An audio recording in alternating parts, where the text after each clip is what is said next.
तो नमस्ते। मैं आप सबको स्वागत करता हूँ मेरे इस यूट्यूब चैनल पे। आज मैं इस लॉकडाउन सीरीज का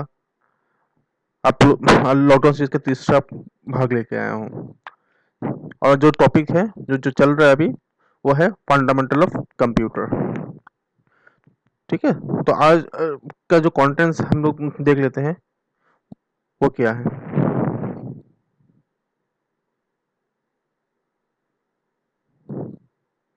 जो है hardware and software computer memory. ठीक है, तो हार्डवेयर हार्डवेयर क्या होता है, सॉफ्टवेयर क्या होता है, और कंप्यूटर मेमोरी के बारे में हम लोग सीखेंगे। तो देखिए, पहला जो है डेफिनेशन, हार्डवेयर और सॉफ्टवेयर। हार्डवेयर क्या होगा? Computer hardware is the collection of physical parts of the computer system. Example of hardware are keyboard, mouse, printer. ये आप लोगों को समझ में आ गया होगा। जो हार्डवेयर जो होता है कुछ ऐसे इस टाइप का कुछ फिजिकल पार्ट जो कंप्यूटर के साथ अटैच होता है, जस्ट लाइक आपका माउस हो गया, कीबोर्ड हो गया, है ना, प्रिंटर हो गया। उसके बाद सॉफ्टवेयर क्या होगा? Computer software also called software is a set of instruction and its documentation that tell computer what to do और how to perform a task. देखिए, इसका मतलब क्या है? इसका मतलब यही है, कंप्यूटर सॉफ्टवेयर क्या चीज होता है। आप लोगों ने क्लास 5 में जब थे तब आप लोगों ने माइक्रोसॉफ्ट वर्ड किया था, है ना, एक्सेल भी किया था, पावर पॉइंट भी किया था। वर्ड में क्या होता था? हम लोग डॉक्यूमेंटेशन का काम करते थे, है ना, उसमें हम लोग टाइपिंग का काम करते थे। एक्सेल में क्या होता था? प्लस माइनस में जैसा कोई मैथमेटिकल ऑपरेशंस होते थे उसमें। और दूसरा जो मैंने बोला, पावर पॉइंट में जो अभी आप देख रहे हो यहाँ पे, जो मैं जिसमें आप लोग पढ़ा रहा हूँ, वो क्या है? वो होता है अब हम लोगों के प्रेजेंटेशन का काम। तो हर किसी में अलग अलग काम होता है ना। तो ये सॉफ्टवेयर क्या होता है? इस टाइप के इंस्ट्रक्शन होते हैं जो एक मतलब एक कंप्यूटर को से कहता है कि एक टास्क मतलब एक काम को, है ना, एक काम को कैसे करना है, कैसे एक काम को कैसे करना है, एक ये हमें बताता है। मतलब सॉफ्टवेयर में हम लोग क्या करते हैं, कुछ इंस्ट्रक्शन देते हैं हम। ठीक है ना, उसी इंस्ट्रक्शन बेस पे हम लोग क्या करते हैं, काम करते हैं। मतलब हर किसी में अलग अलग होगा किस टाइप, कौन से वाले में हम लोग क्या करेंगे। देखिए, कंफ्यूज मत होइए, मैं फिर से वो बोल देता हूँ। जो कंप्यूटर सॉफ्टवेयर जो होता है ना, तो इस कुछ इंस्ट्रक्शंस हमें देते हैं हम, है ना, कुछ इस टाइप के इंस्ट्रक्शंस होते हैं जो जो कंप्यूटर को कहते हैं क्या करना है और कैसे करना है। समझ में आया आप लोगों को? क्या करना है और कैसे करना है, वो होता है हमारा क्या, सॉफ्टवेयर। तो computer software are two types, application software and system software. दो प्रकार के होते हैं, एक एप्लीकेशन सॉफ्टवेयर और दूसरा सिस्टम सॉफ्टवेयर। तो एप्लीकेशन और सिस्टम सॉफ्टवेयर का क्या है? An application software is any program और group of program that is design for the user, है ना। उसका मतलब होता है जो एप्लीकेशन सॉफ्टवेयर क्या होता है, जो कोई इस टाइप का प्रोग्राम जो यूजर के लिए बनता है ना। जो यूजर मतलब कौन है? हम लोग जो जो चला रहे हैं या फिर आप लोग। तो एग्जांपल है एमएस वर्ड, एक्सेल, फोटोशॉप। और system software is type of computer program that is design to run computer hardware and application programs. Examples operating system. अब देखो, सिस्टम सॉफ्टवेयर क्या होगा? वो किस लिए बनाया जाता है? Computer hardware application programs. मतलब आप लोगों में एग्जांपल लेता हूँ, एक छोटा सा एग्जांपल लेता हूँ। एंड्रॉइड एंड्रॉइड अभी आप लोग भर को यूज करते हो, एंड्रॉइड फोन है ना। उसके अंदर जो होते हैं एप्लीकेशन, उसको क्या कहते हैं हम लोग? एप्स कहते हैं ना, है ना। और जो एंड्रॉइड होता है वो क्या होता है? वो भी एक ऑपरेटिंग सिस्टम होता है। ठीक इसी तरह से कंप्यूटर में भी तो होता है ना ऑपरेटिंग सिस्टम। क्या होता है? विंडोज ऑपरेटिंग सिस्टम लगाते हैं हम लोग, मैक लगाते हैं, मतलब जो एप्पल का होता है ना। तो इससे ये सब क्या है? ऑपरेटिंग सिस्टम क्या करता है?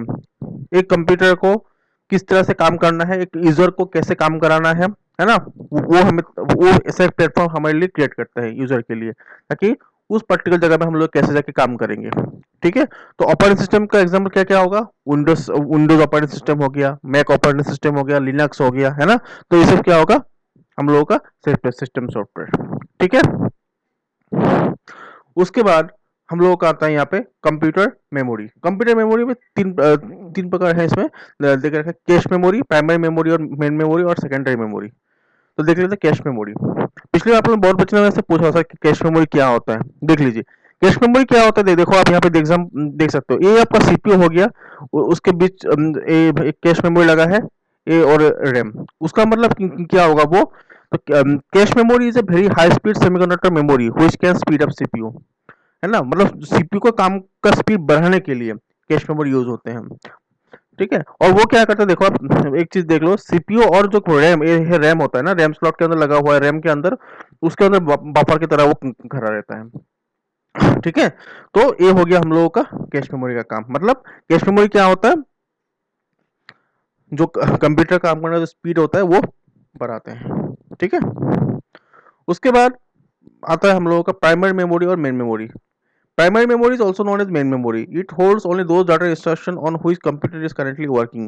It has limited capacity and and data is lost when the power is switched off. Primary memory can be divided into two parts, RAM and ROM. है ना। प्राइमरी मेमोरी क्या होता है, कंप्यूटर का जो मेन मेमोरी होता है, ठीक है। मैं यहाँ पे आप एग्जांपल ले सकते हो, ये रैम का है, ठीक है, ये आपका रैम का है। तो ये क्या करता है, उस टाइप के डाटा इंस्ट्रक्शन को रखते हैं जिसपे कंप्यूटर करेंटली काम कर रहा है। फॉर एग्जाम्पल मैं इसमें काम कर रहा हूँ तो वही डाटा वो अभी अभी अपने पास रखेगा, क्योंकि उसका जो कैपेसिटी होता है वो बहुत लिमिटेड होता है। क्योंकि उसका मतलब है, जब उसका डाटा लॉस्ट कब लॉस हो जाएगा, जब उस कंप्यूटर का पावर लॉस हो जाएगा। यानी जब कंप्यूटर में कोई पावर नहीं होगा, इलेक्ट्रिसिटी पास नहीं होगा, बंद होगा, तो उसमें क्या होगा, डाटा भी वहां से इरेज हो जाता है, ठीक है। तो प्राइमरी मेमोरी को दो हिस्से में बांटते हैं हम लोग, एक होता है रैम और दूसरा होता है रोम। रैम का फुल फॉर्म है रैंडम एक्सेस मेमोरी, रोम का है रीड ओनली मेमोरी। दोनों के बीच का डिफरेंस मैं एक्सरसाइज में दे दिया है, ठीक है। जब मैं वहां पे आऊंगा तो आप लोगों को मैं समझा दूंगा दोनों में क्या क्या काम होते हैं, ठीक है।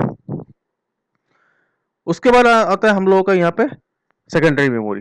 सेकेंडरी मेमोरी क्या है, यहाँ पे मैंने कुछ पिक्चर लगा के रखा, आप देख के समझ में गए होंगे। एक पेन ड्राइव हो गया, एक सीडी है ना, एक हार्ड डिस्क।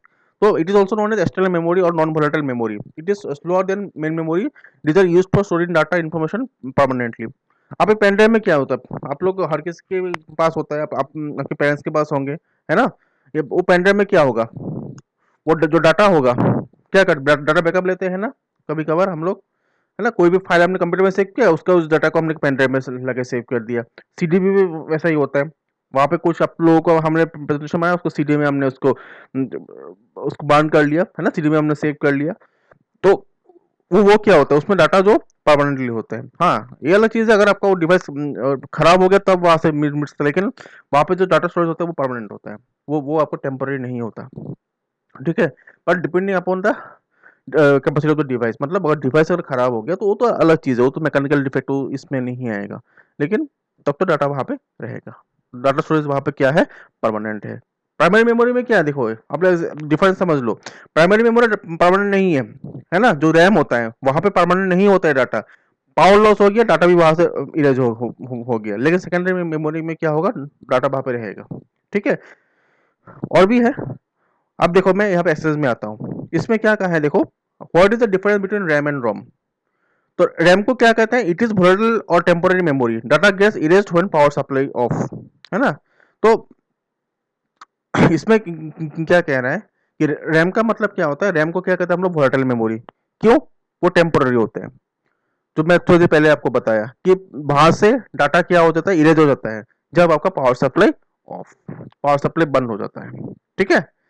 और उसके बाद रोम में क्या होता है, it is non volatile, volatile और permanent memory, data store permanently. वहां पे डाटा स्टोरेज क्या होता है, परमानेंट होता है। Faster memory, slow memory. RAM क्या होता है, फास्ट होता है, और रोम क्या होता है, स्लो होता है, ठीक है। तो यहाँ तक समझ में आ गया होगा अब आप लोगों को। फिर से मैं बोल देता हूँ मैं, जो रैम होता है वो वोलेटाइल मेमोरी होता है, क्योंकि वहां पे डाटा इरेज हो जाता है जब पावर सप्लाई वहां से चला जाता है ना। और नॉन रोम क्या होगा, non volatile memory, permanent memory, वहां पे डाटा स्टोरेज क्या होगा, परमानेंट होगा। और रैम क्या होता है, फास्ट होता है, और रोम क्या होता है, स्लो होता है, ठीक है। उसके बाद what are the characteristics of primary memory, it is known as main memory, उसको हम लोग मेन मेमोरी कहते हैं। यूजुअली वोलेटाइल मेमोरी, वो वोलेटाइल होता है। Data is lost when in case power is switched off, थोड़ी देर पहले बताया आप लोगों को। Faster than secondary memories obviously, क्योंकि कंप्यूटर मेमोरी उससे फास्ट होगा। एक computer can not run without primary memory. हाँ, ये बहुत इंपॉर्टेंट टॉपिक लाइन बताया कि बिना प्राइमरी मेमोरी से आपका कंप्यूटर नहीं चलेगा। आपने कभी कभार देखा होगा, आप लैब में बैठते हो, कंप्यूटर अपने पावर ऑन किया, है ना, पावर ऑन किया, होने के बाद कुछ देर बाद आपका आएगा, उसके बाद 9 सिग्नल बढ़ के आपका बंद हो जाएगा कंप्यूटर। देखा है ना कभी कभी लैब में जब बैठते हो, क्यों होता है, किस लिए होता है, क्योंकि उसका रैम का दिक्कत होता है। जिस कंप्यूटर का रैम खराब है वो कंप्यूटर तो आप जितने भी चीजें आप डाल लो, कंप्यूटर नहीं चलेगा। बिना रैम का कंप्यूटर चलना मुश्किल है, क्योंकि जो ऑपरेटिंग सिस्टम होता है, जो ऑपरेटिंग सिस्टम होगा वो कहाँ, वो कौन लोड लेगा, वो रैम लोड लेगा। रैम का क्या काम होता है, जब हम लोग कंप्यूटर ऑन करते हैं ना, जो आप लोगों के सामने आता है ना विंडोज, है ना, विंडो माइक्रोसॉफ्ट विंडोज लिखा आता है ना, तो कौन लोड कर रहा है, वो रैम करता है। आप कुछ भी उसमें आप गेम खेल लो, कोई भी फाइल प्ले कर लो, मान लिया गेम का एग्जांपल लेता हूँ, आजकल बहुत हाई हाई फाई ग्राफिक्स के गेम्स निकले हैं। अगर आपका रैम कम हो गया, अगर उसको आप रन करने जाओगे ना, गेम आपका नहीं चलेगा, वहां पे चलेगा, स्लो होगा। क्यों, क्योंकि उसका स्पेस, उसका मतलब जो कैपेसिटी है वो थोड़ा कम है। मैं नेक्स्ट क्लास में आप लोग एक चीज लिखा लूंगा, जो मेमोरी यूनिट्स होते हैं ना, जैसे वो, कितने जीबी में कितना, सॉरी कितने एमबी में कितना जीबी, है ना, कितने जीबी में कितना टेराबाइट, और भी कुछ है, तो ये सब में मैं लिखा दूंगा आप लोगों ने नेक्स्ट क्लास में। ठीक है, तो ये आप लोग समझ लो कि बिना प्राइमरी मेमोरी से आपका कंप्यूटर नहीं चलेगा। ठीक है, उसके बाद right the advantage and disadvantage of cache memory. Advantage क्या है, cache memory is faster than main memory. जो कैश मेमोरी होता है वो मेन मेमोरी से क्या होता है, फास्ट होता है। और it consumes less access time as compare to main memory. मतलब वो क्या करता है, जो एक्सेस टाइम होता है ना, जो जो एक्सेस टाइम होता है, तो मतलब मेन मेमोरी से थोड़ा कम होता है, क्योंकि वो थोड़ा फास्ट होता है। और it store data for temporary use. और डाटा क्या मतलब जो डाटा टेम्पररी यूज होता है। डिसएडवांटेज क्या होगा, cache memory has limited capacity, उसका कैपेसिटी बहुत लिमिटेड है, और इट इज वेरी एक्सपेंसिव, वो बहुत महंगा आता है। ठीक है, ये आप लोगों के लिए होमवर्क है, ये तो यहाँ पर देके रखा हुआ है, उसका आंसर वहां से देख देख के आप लिख लीजिएगा, है ना। कोशिश की जो पूरा है, मतलब आपको हार्डवेयर लिखना है, उसका एग्जाम्पल देना है, हार्डवेयर का क्या क्या एग्जाम्पल है, सॉफ्टवेयर जो है, सॉफ्टवेयर का types along with the example, वो आपको लिखना है। ठीक है, तो आशा करता हूँ तो आज का वीडियो आपको अच्छा लगा होगा। अच्छा लगा हो तो एक लाइक कर दीजिएगा, और जिन्होंने अभी तक सब्सक्राइब नहीं किया तो सब्सक्राइब कर दीजिएगा। मैं बार बार इसलिए बोलता हूँ आप लोग सब्सक्राइब करने के लिए, कि नोटिफिकेशन आप लोग के पास चला जाए। ठीक है, तो क्यों वीडियो आप लोगों का आ रहा है ना, तो नोटिफिकेशन आप तक पहुंच जाना चाहिए। ठीक है, तो इसी आशा के साथ आप सबसे विदा लेता हूँ। नमस्ते।